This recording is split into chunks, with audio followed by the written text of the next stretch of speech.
ka as president, but are you also co-owner? May shares ka rin ba? Opo. Gaano kalaki ang shares mo? Hindi ko po matandaan eh. Pero nung nagulat ka na lang nung wala ka na doon. Opo. So, hindi ka na nabayaran sa akin. So, ibig sabihin nabayaran yung Kasi shares mo. kung hindi ko naman ibibigay sa kanila yung kumpanya, Oh. hindi naman nila kami pakukolekta hindi sa City Hall. Kasi wala ko kami babayaran. Sige.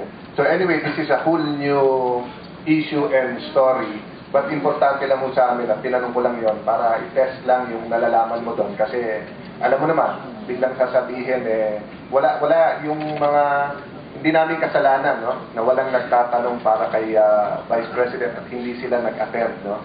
Pero as far as I'm concerned, nasa record naman sa SEC, checking ko talaga doon kung ikaw talaga presidente sa dokumento at narinig naman namin ang testimony mo. So thank you for coming forward kahit na wala ka sa listahan. I was surprised by this witness. Yeah, Mr. Lyasa, okay, inamin mo na naging willing dummy ka and then Mayor Jojo Binay sa Omni Security. Opo. Anong benepisyo ng pagiging dummy niya? Kasama ko kasi si Vice Mayor Mercado lang ko eh.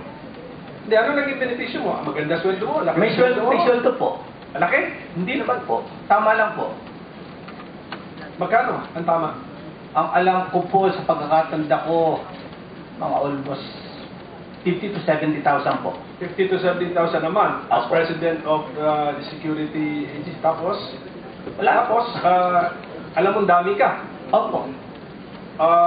Doon sa kita ninyo, sa retained earnings na dividendo ninyo or mga dividends ninyo, may kita ka ron? Kung ano lang po ang ibigay nila sa akin.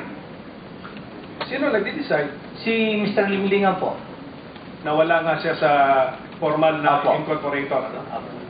So, any more questions for our new